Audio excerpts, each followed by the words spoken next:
Hello friends, welcome to Marathi story diary official YouTube channel. मागच्या भागात आपण बंधन भाग 4 बघितलेला। आज आपण भाग 5 बघणार आहोत। तुम्हाला हा व्हिडिओ आवडल्यास व्हिडिओला नक्की लाईक करा, शेअर करा आणि याच्या पुढचा भाग लवकरच तुमच्या भेटीला येईल। तो लवकरात लवकर पाहण्यासाठी चॅनलला नक्की सबस्क्राइब करून ठेवा। चला तर मग सुरुवात करूया। दुसऱ्या दिवशी सकाळी प्राची तयार होऊन खाली आली। तिने बघितलं डायनिंग टेबलवर डोकं ठेवून संतोष झोपला होता। असं वाटत होतं तो रात्रीपासून तिथेच बसून झोपला होता। त्याला बघून तिला वाईट वाटले होते, पण लगेच स्वतःला समजावले आणि किचनकडे वळली। प्राची संतोषच्या बिहेवियरमुळे खूप दुःखी झाली होती। तो मनात असूनही तिच्याशी नीट बोलत नव्हता। रात्री घरी येत होता आणि सकाळी ती उठायच्या आत घरून निघून जात होता। गेले 2 आठवडे दोघांनी एकमेकांचे तोंड बघितले नव्हते। प्राची दिवसभर घरी बसून कंटाळली होती। टीव्ही आणि मोबाईलमध्येही तिचा वेळ जात नव्हता। लग्नाआधी तिच्यासोबत प्राची होती, ज्यामुळे ती त्याच्यासोबत बाहेर जात होती, आनंदी दिसत होती। पण लग्नानंतर सगळंच बदलले होते। प्रिया पण तिच्या कामात व्यस्त होती। प्राची सकाळपासून रात्रीपर्यंत एकटीच घरात बसून असायची। गार्डनमध्ये माळीकाका गार्डन वर्क करत असायचे, त्यात प्राची पण त्यांना मदत करायची। त्यात तिचा थोडा टाइम जायचा। संतोष जाणून बुजून घरी उशिरा जात होता, ज्यामुळे त्याला प्राचीला फेस करावं लागणार नाही आणि दोघांचं भांडण पण होणार नाही।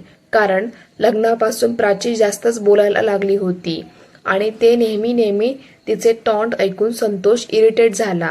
संतोष आज थोडा उशिराच घरी जाणार होता, पण अचानक इमर्जन्सी आल्यामुळे तो नवीन कामामध्ये बिझी झाला। बघता बघता रात्रीचे 1 वाजून गेला होता। लगातार काम केल्यामुळे संतोष तनामनाने थकला होता। ऑफिसमध्ये आराम करून घरी जाऊया असं ठरवून तो त्याच्या केबिनमध्येच असलेल्या सोफ्यावर झोपी गेला। इकडे प्राची संतोषची वाट बघत बसली होती। प्राची कधी दाखवत नसली तरी तिला त्याची काळजी वाटत होती। तो घरी आल्यानंतरच तिला शांत झोप लागत होती, पण आज तिला झोपत येत नव्हती। तिची नजर वारंवार भिंतीवर लावलेल्या घडीकडे आणि दरवाजाकडे जात होती। बघता बघता रात्रीचे 1 वाजला होता, पण अजूनही संतोष घरी परतला नव्हता आणि कॉल करून त्याच्याबद्दल विचारायची तिची हिंमत पण होत नव्हती। तिने मोबाईलवर अनेक वेळा त्याचा नंबर डायल करायची आणि लगेच डिस्कनेक्ट करून मोबाईलकडे बघत बसायची। संतोषची वाट बघून प्राची बसल्या जागेवर चुळबुळ करत हॉलमधल्या सोफ्यावर झोपी गेली। दुसऱ्या दिवशी प्रिया आणि आजी ठरवून सकाळीच प्राची आणि संतोषला सरप्राईज देण्यासाठी मुंबईला पोहोचले होते। सकाळचे 8 वाजले होते। डोरबेलच्या आवाजाने प्राचीला जाग आली। तिने डोळे उघडून घडी बघितली आणि घाईघाईत डोर ओपन केले। समोर आजी आणि प्रियाला बघून प्राचीला सुखद धक्का बसला। त्यांना बघून प्राची आनंदाने किंचाळली आणि आजीला घट्ट मिठी मारली। तिच्या आनंदा तिच्या चेहऱ्यावर ओसंडून वाहत होता। तिने सगळ्यांना आतमध्ये बसायला सांगितलं आणि ती फ्रेश व्हायला निघून गेली। आजीने संतोषबद्दल विचारले, पण प्राचीला ऐकायलाच आले नसल्यामुळे तिने कुठलाच रिप्लाय दिला नाही। त्यामुळे संतोष आणि प्राचीचे नाते अजूनही सुव्यवस्थित झालेले नाही, म्हणून आजीला थोडं वाईट वाटले। प्रियाने आजीला धीर देत म्हणाली, डोंट वरी आजी, आपण इथे कशासाठी आलोय? त्यासाठीच ना। संतोष आल्याबरोबर त्याची चांगलीच खबर घे आणि आपल्या प्लॅननुसार आपल्याला त्या दोघांना फिरायला पाठवायचे आहे, लक्षात आहे ना? दोघे सोबत वेळ घालवतील तर एकमेकांच्या जवळ येतील, एकमेकांना चांगल्या प्रकारे ओळखतील, कदाचित एकमेकांच्या प्रेमात पण पडतील। त्यावर आजी गालात हसली आणि प्राचीची वाट बघत बसली।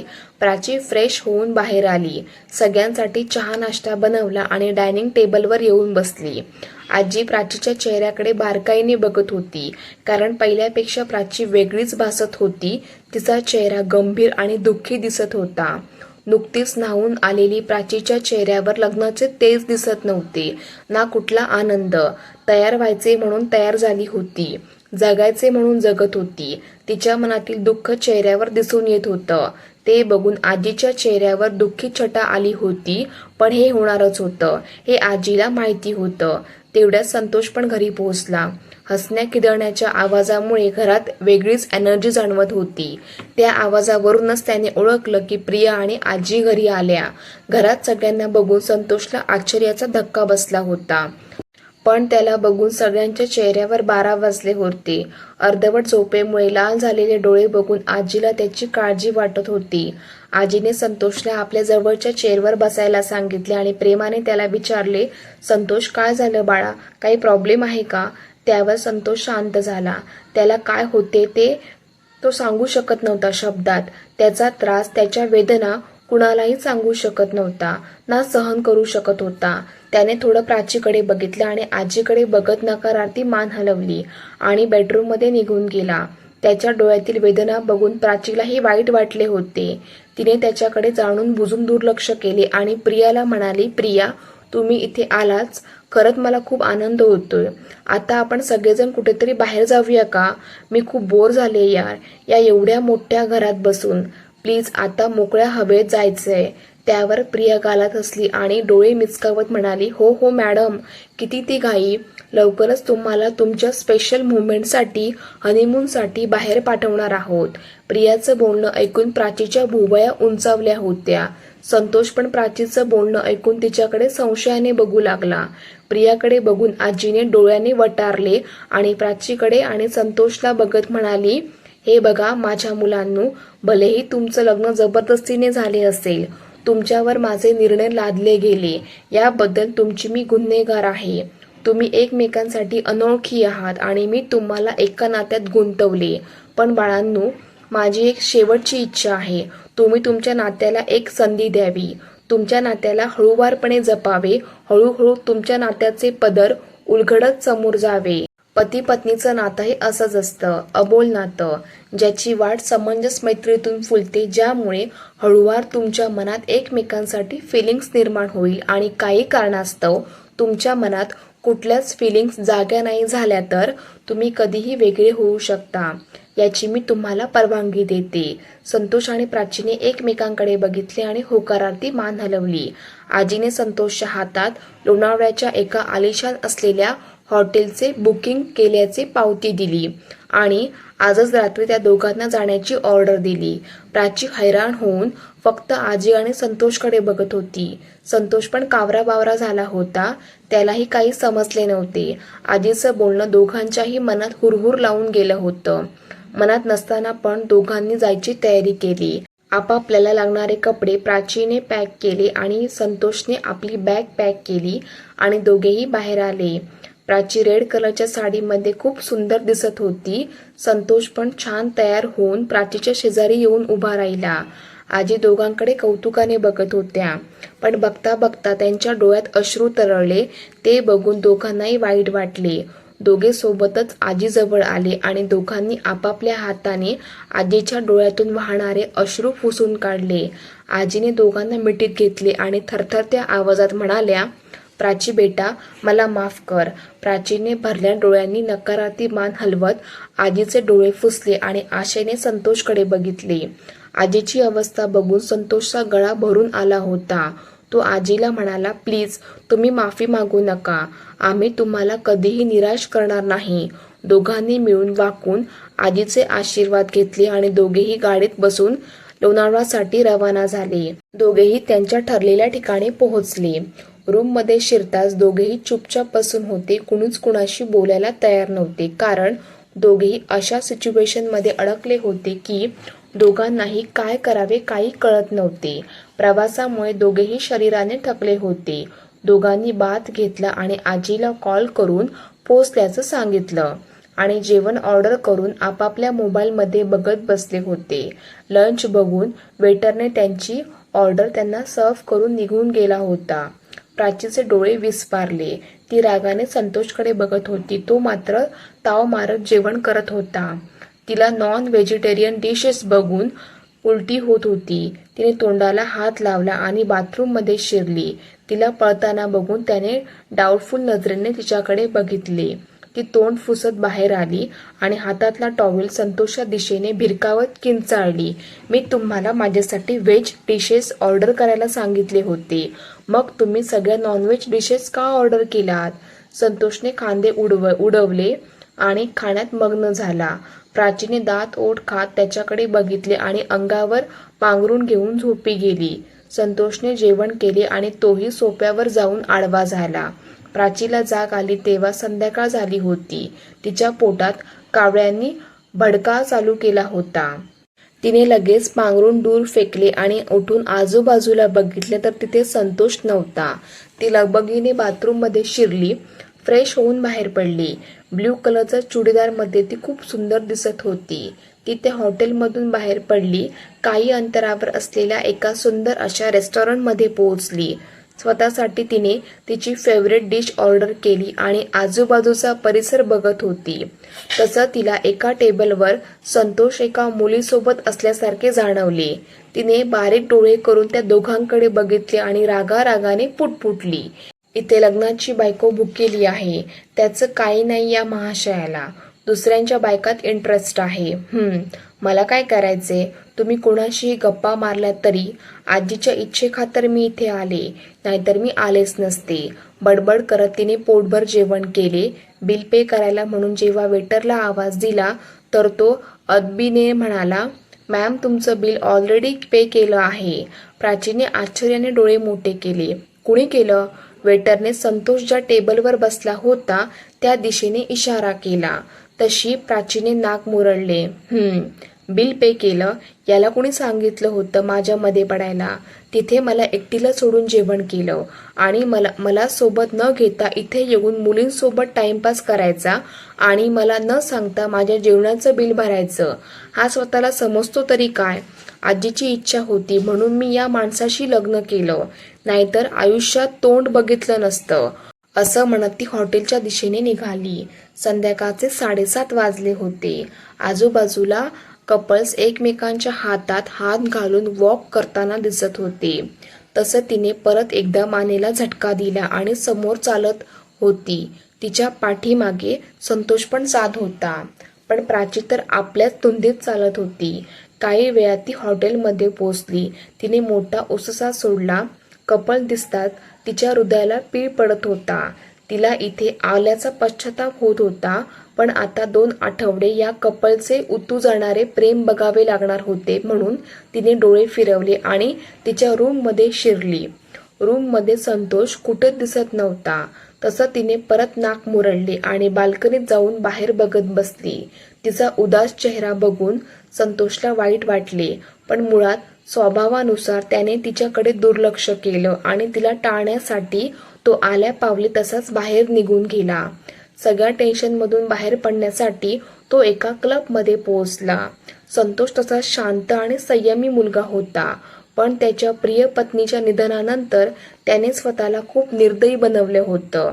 आताही तो मनापासून खूप संतापलेला होता. आजीच्या आनंदासाठी तो प्राचीसोबत इथे आला होता, पण दोघांनी अजून एकमेकांना नीट पाहिले पण नाही. या 2 आठवड्यात यांच्यात किमान थोडा संवाद जरी झाला तरी खूप झालं. पण आता 2 दिशांना तोंड करून बसलेले हे 2 प्रेमी एकमेकांच्या प्रेमात कसे पडणार? रात्रीचे 10 वाजले होते. संतोष ड्रिंक करून हॉटेल रूममध्ये शिरला. त्याच्या हातात वोडकाची अर्धी अधिक बॉटल होतीच. त्याने झोपलेल्या प्राचीकडे बघितलं. तिने नाईट ड्रेस घातलेला होता. त्याने तिच्याकडे फारसे लक्ष दिले नाही आणि तिच्या बाजूला जाऊन झोपला. त्याच्याही नकळत त्याचा हात तिच्या कमरेत घातला आणि तिला घट्ट मिठीत घेऊन झोपला. प्राची अजूनही जागीच होती. तिला तिच्या कमरेवर जाडजूड हाताचा स्पर्श जाणवताच तिचे डोळे फाडून बाहेर निघाले होते. संतोषला बघून ती ताडकन उठून बसली. तो तिच्या अगदी जवळ झोपलेला बघून तिचं मस्तकच सरकलं. तिने त्याचा हात आपल्या शरीरावरून झटक्यात बाजूला केला आणि रागाने त्याच्याकडे बघत बडबड सुरू केली. हा माणूस स्वतःला समजतो तरी काय? हे बघा, तुम्ही माझ्यापासून दूर राहायचं. इथे तुमची मनमानी अजिबात चालणार नाही. संतोषने डोळे उघडले आणि तोही उठून बसला. तो नशेत होता आणि तिच्यावर असलेला राग तो बिना टेन्शन तो तिच्यावर काढायला मोकळा होता. त्याने लाल डोळ्यांनी तिच्याकडे तिरपा कटाक्ष टाकला आणि धमकीच्या स्वरात म्हणाला, काय म्हणालीस? दूर राहू? मला दूर राहायला सांगतेस? ते तू लग्न होण्याआधी आणि इथे यायच्या आधी विचार करायला हवा होता. मी म्हटलं नव्हतं तुला माझ्यासोबत ये म्हणून? आता आलीस तर गपचूप राहायचं. कुरकुर केली तर उलट्या हाताने समजावून सांगायचं का? आधी तर प्राचीच्या कपडावर आट्या पडल्या. होत्या, पण त्याचा आवाज ऐकून तिच्या मनात धडकी भरली होती. तिने त्याच्या धाकाने होकारार्थी मान हलवली आणि चुपचाप त्याच्या बाजूला झोपली. त्याने तिच्या कमरेवर आपली पकड घट्ट केली होती, त्यामुळे प्राची बेचैन झाली. त्याचा उष्ण श्वास तिच्या पाठीवर जाणवू लागला, तसा भीतीने तिच्या पोटात गोळा येत होता. घरी कधी अशी सिच्युएशन आली नव्हती, त्यामुळे तिला आता इथे आल्याचा खरोखर पश्चाताप झाला होता. पण आता त्याच्या तावडीतून कसं सुटायचं याचा प्रश्न तिला पडला होता. त्याने तिला आपल्या कुशीत कवटाळून घेतल्यामुळे प्राचीची झोपच उडाली होती. मनातल्या मनात स्वतःला आणि संतोषला मनसोक्त शिव्या देत होती. मध्यरात्रीच्या वेळी कधीतरी तिचा डोळा लागला. दुसऱ्या दिवशी सकाळचे कोवळे ऊन दोघांनाही उठवायला खिडकीतून डोकावत होते. त्या उन्हाच्या तिरपीमुळे संतोषला जाग आली. त्याने डोळे उघडले तर त्याच्या चेहऱ्याच्या अगदीच जवळ प्राची डोळे मिटून झोपली होती. तो पहिल्यांदा तिला इतक्या जवळून बघत होता. तिला असं बघताना त्याला सीमाची आठवण आली आणि अजूनही तिच्याशिवाय इतर कुठल्याही चेहऱ्याने त्याचं अटेन्शन मिळवलं नाही. आज तो झोपलेल्या प्राचीकडे एकटक बघत होता आणि अचानक त्याच्या डोक्यात प्रकाश पडला. तसा दचकून तो तिच्यापासून दूर झाला. प्राची अजूनही झोपली होती. तिच्या शरीराला संतोषची गरमी मिळत होती, तशी ती बिनधास्त झोपली होती. पण तो अचानक उठून दूर झाला तशी प्राचीची झोपेत चुळबुळ करणं सुरू झाले. संतोषने बघितले, त्याच्या अंगावर कपडे नव्हते. तो फक्त शॉर्ट्सवर होता. तो मनोमन खूप घाबरला होता. त्याला काल रात्री त्याने जे काही केलं ते आता अजिबात आठवत नव्हते. त्याने भीतीने आंबडा गिळत कपडे उचलले आणि बाथरूममध्ये शिरला. शॉवर खाली उभा राहून तो रात्री खरोखरच प्राचीसोबत काय घडल्याचं आठवण्याचा प्रयत्न करत होता. पण त्याला काहीच आठवत नव्हते.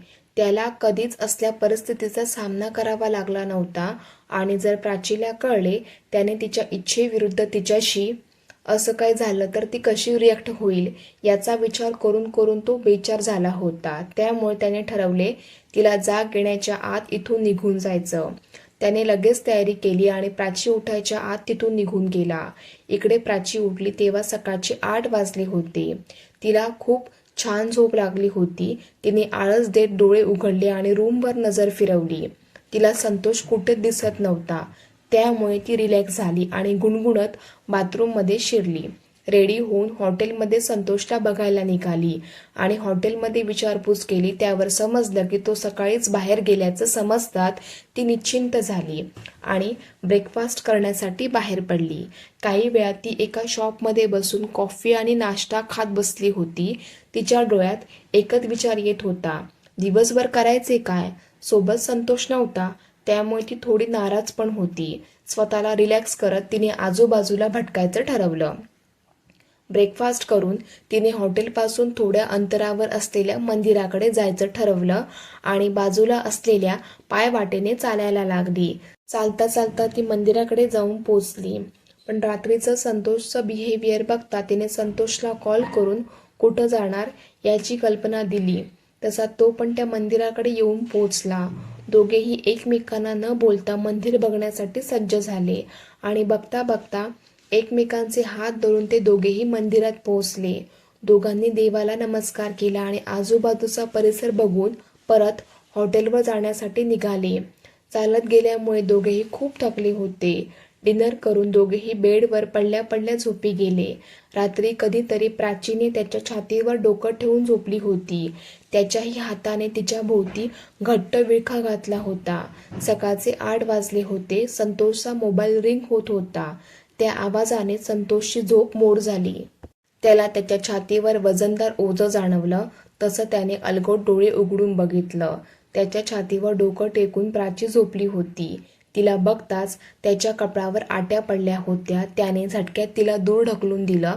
तसं तिने घाबरून डोळे उघडले आणि आपसुकच तिच्या हाताने त्याचा शर्ट पकडला गेला. तिने डोळे किलकिले करून इकडे तिकडे बघितलं. तिला जाणवले ती बेडच्या अगदी कडेला आहे. थोडा जरी तोल गेला असता तर ती जमिनीवर आपटली असती. तिच्या चेहऱ्यावरील एक्सप्रेशन बदलले गेले. ती मारक्या म्हशीच्या नजरेने त्याच्याकडे बघत होती, तर हा फुल रागाने तिच्याकडेच बघत होता. तशी तिने हळूच स्वतःची जीभ चावत नजर वळवली आणि स्वतःचे डोळे चोळत त्याच्याकडे परत एकदा व्यवस्थित बघितले. त्याच्या डोळ्यात अंगार बघून तिला आपसुकच त्याची भीती वाटायला लागली होती. तरी पण तिने ओशाळलेल्या आवाजात विचारले, काय झाले, मी काही केलं का?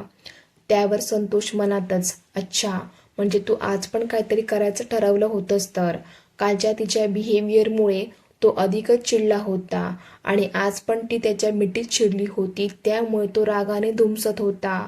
हे बघ, मी या आधीच क्लिअर केलं होतं. मी माझ्या सीमाची जागा कुणालाही देणार नाही आणि कुणीही घेऊ शकणार नाही. आणि तू तसं काही करायचा प्रयत्न केला तर माझ्यासारखा वाईट कुणी नसणार, समजलं? Be careful. त्यावर प्राची, संतोष, एक्सक्यूज मी, मी काहीही केलं नाही आणि काहीही करण्याचा प्रश्नच नाही. आणि हो, आधी तुम्ही माझ्याशी नीट बोला, नाहीतर मी तुमची आजीजवळ कंप्लेंट करेन हा, सांगून ठेवते. तुम्हाला माझा एवढा त्रास होतो तर तुम्ही माझ्या बेडवर का झोपले? तो सोफा स्पेशल तुमच्यासाठीच तर मागवला होता. You shut up. तू तुझी लिमिट क्रॉस करते, लक्षात ठेव. त्यावर प्राची, एक मिनिट, लिमिट तुम्ही क्रॉस केली या बेडवर येऊन. त्याने तिच्याकडे दुर्लक्ष करून तो मोबाईलकडे वळला. पण प्राची उठल्या उठल्या त्याच्यावर भडकली होती, कारण तिच्या झोपेचं खोबरं करून झालं होतं आणि आता ती त्याला सोडणार नव्हती. हे बघा संतोष, मी इतके दिवस शांत होते म्हणजे मला बोलता येत नाही असे नव्हे, आणि माझ्याशी वाद घालायचा अजिबात प्रयत्न करायचा नाही, ओके? तुम्ही स्वतःहून माझ्या जवळ आलात आणि तुम्हीच माझ्यावर ब्लेम करताय. तिच्या वाक्याने त्याला फ्रस्ट्रेशन जाणवलं आणि दाट ओठ खात तिच्या अंगावर झुकला आणि तिच्या गालाचा चावा घेतला. ती अशा त्याच्या अचानक हल्ल्याने घाबरली. तिचा एक हात त्याच्या हातात जखडून होता तर दुसऱ्या हाताने ती पाठीमागून त्याच्या केसाला धरून मागे खेचत प्रतिकार करत होती. पण तो काही तिला दूर लोटला जात नव्हता. तो रागात होता आणि तिच्या बडबड करणाऱ्या गालांना पनिश करत होता. 1-2 मिनिटात दूर झाला. तिला तिच्या गालावर वेदना जाणवत होत्या. त्या वेदनेने आणि गुदमरलेल्या अवस्थेमुळे तिचे डोळे पाणावले. त्याने तिच्याकडे बघून आपले केस व्यवस्थित केले आणि धमकीच्या स्वरात म्हणाला, ही तुझी लिमिट क्रॉस करण्याची पनिशमेंट आहे. जर का यापुढे माझ्या अगेन्स्ट जाण्याचा प्रयत्न केलास तर यापेक्षा अधिक पनिशमेंट मिळेल, ओके? म्हणत त्याने तिच्या धारदार नजरेकडे दुर्लक्ष केलं आणि मोबाईल घेऊन तो बाल्कनीत गेला. ती मनातच म्हणाली, का का मी सकाळी सकाळी यांच्या नादाला लागले? शू, अख्खा दिवस आता फेकून मारल्यासारखा जाणार, मूर्ख. इकडे संतोषला कॉल त्याच्या आजीचा आला होता. त्याने बाल्कनीत जाऊन रिसीव्ह केला. पलीकडून आवाज आला, संतोष, डिस्टर्ब तर केलं नाही ना मी? संतोषने डोळे मिटून स्वतःला शांत ठेवत म्हणाला, नाही, मी तुम्हालाच कॉल करणार होतो आजी. त्यावर आजी, बस कर लबाडा. बरं ऐक, प्राचीशी व्यवस्थित राहा. तिने मला सांगितलं जर तू तिला त्रास दिलास तर तुझी काही खैर नाही, सांगून ठेवते. संतोषने मनोमन कपडावर हात मारून घेतला. डोंट वरी आजी, मी तिला काहीही करणार नाही, खुश? त्यावर आजी रागात, काय, तू तिथे जाऊन काहीही करणार नाही तर काय करायचं ठरवलंस मग? आणि हो, तिच्याशी शांतपणाने वाग, कुसकेपणा जास्त करू नकोस. तिला सांभाळून घे आणि लवकरात लवकर मला पण तू दे. तो मोबाईलकडे बघत, सिरियसली मी आणि त्या मुलीशी कुसकेपणा करणार?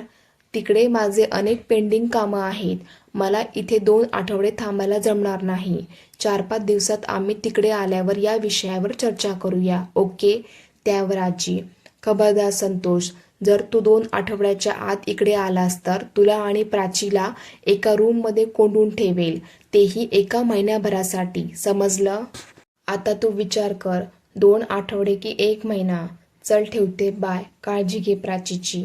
त्यावर संतोष मनातच, माझ्या आयुष्यात त्या मुलीला आणून तू मला अधिकच खूप मोठी शिक्षा दिलीच आहेस आणि आता तिच्यासोबत कोंडून ठेवण्याची भाषा करते. माझ्या हातून कुठला एवढा मोठा गुन्हा झाला होता की माझं सर्वस्व हिरावून घेतलं आणि त्या बदल्यात असं दिलं? काय बिघडवलं होतं मी? त्याने रागात भिंतीवर हात मारला आणि बेडरूममध्ये आला. प्राची बाथरूममध्ये होती. बाथरूममधून पाण्याचा आवाज येत होता. ती स्वतःला आणि संतोषला शिव्यांची लाखोळी वाहत होती. इकडे संतोष स्वतःचे केस ओढून राग व्यक्त करत होता. त्याने मोबाईल बेडवर फेकून दिला आणि डोक्याला हात लावून बसला. काही वेळात पाण्याचा आवाज बंद झाला. तसा तो उठला आणि मोबाईल घेऊन बेडरूमच्या बाहेर पडला. कुरकन असा दरवाजाचा आवाज झाला. त्या आवाजाने प्राची स्तब्ध झाली. तिने घाबरून बाहेरचा कानोसा घेतला, पण नंतर कुठलीही गडबड जाणवत नव्हती. तिने पटकन कपडे घातले आणि हळूच बाहेर डोकावली. बेडरूममध्ये एकदम शांतता होती. तिने मोठा उससा सोडला आणि हळूच बाहेर आली. तयार होत होती, पण वारंवार तिचं लक्ष गालाच्या कडेला लागलेल्या कटकडे जात होते. तिथं थोडं ब्लड लागलं होतं. नालायक राक्षस, याची माझ्याशी असं वागायची हिंमतच कशी झाली? मी याची कंप्लेंट करणार, याची आजीकडे कंप्लेंट करणार. आजी चांगलीच खबर घेतील याची. पण काय सांगू मी, याने जबरदस्ती माझ्या गालाचा चावा घेतला. शी नको, कसं वाटतं ते. आणि तसे जर सांगितले तर त्यांना वाटेल तो रोमांस आहे. नाही, नको नको. त्याच्या कुठल्याच गोष्टीत नाक खुपसणे बंद. तो काय करतो आणि कसा करतो याच्याशी काही एक आपला संबंध नाही आणि मला नाही ठेवायचा. त्याच्याशी 4 हात लांब आणि नजर कायम जमिनीत गाडून टाकून हे 2 आठवडे घालवायचे, बस. म्हणत तिने थोडा मेकअप केला आणि ब्रेकफास्ट करण्यासाठी खाली न जाता तिने रूममध्येच राहायचे ठरवले. खरं तर तिला संतोषची भीती वाटत होती. त्याला टाळण्यासाठी तिने स्वतःला रूममध्ये बंद केले. ब्रेकफास्ट करून तिने आजीशी बोलून थोडा वेळ घालवला आणि बोलता बोलता कधी तिचे डोळे मिटले याचं तिला समजलं नाही. संतोष दिवसभर बाहेरच होता. त्याला त्याचा अनावर झालेला राग शांत करायला अख्खा दिवस उलटला होता. रात्री डिनर करून तो बेडरूममध्ये पोहोचला तेव्हा प्राची झोपली होती. डिनर करून झोपली असेल असं स्वतःला समजावत तो सोफ्यावर जाऊन आडवा झाला आणि कधीतरी त्यालाही झोप लागली. मध्यरात्री त्याला कशाचा तरी आवाज ऐकायला आला आणि तो दचकून जागा झाला. त्याने बघितलं, प्राची रडत होती. तिचे हळू आवाजात रडणे ऐकून त्याचं माथच फिरलं. तो सोफ्यावरून उठून बसला आणि तिच्याजवळ गेला. तिचा चेहरा घामाने डबडबला होता. त्याने तिच्या कपड्यावर हात ठेवला आणि ताडकन उठला. तिचं सगळं अंग गरम झालं होतं आणि त्यामुळेच तिला सगळ्या वेदना अंगात जाणवत होत्या आणि ती झोपेतच बोलत होती. त्याने जास्त विचार न करता तिचा चेहरा ओल्या टॉवेलने पुसला. त्याच्याजवळ टॅबलेट होती, पण ती तिला खाऊ कसं घालायचा प्रश्न होता. तिने काही खाल्ले की नाही याची पण त्याला कल्पना नव्हती. त्याने तिला हळूच उठवले, पण ती त्याच्या हाकेला ओ देत नव्हती, ना काही हालचाल करत होती. त्याला स्वतःचा राग आला. त्याने का तिला जेवणाविषयी विचारले नाही म्हणून त्याने व्हेज सूपची ऑर्डर दिली आणि तिच्या कपड्यावर थंड पाण्याच्या पट्ट्या ठेवत होता. अर्ध्या तासात सूप आले. त्याने तिला चमच्याने हळूहळू पाजवले, पण मेडिसिन कसं द्यायची याची चिंता त्याला सतावत होती. त्याने बंड करणाऱ्या मनाला समजावले आणि जसा तो आधी सीमाला मेडिसिन देत होता तसाच तो तिला देणार होता. आवंढा गिळत त्याने एक मेडिसिन हातात घेतली आणि हळूच तिच्या तोंडात सोडली. चला फ्रेंड्स, आजच्या पुरतं एवढंच. ह्याच्या आधीचे भाग जर तुम्ही बघितला नसाल तर त्याची लिंक मी डिस्क्रिप्शन बॉक्समध्ये टाकत आहे. त्याच्यावर क्लिक करून ते तुम्ही नक्की बघून घ्या. आणि हो, भाग कसा वाटला ते कमेंट करून नक्की सांगा आणि चॅनलला नक्की सबस्क्राईब करून जावा.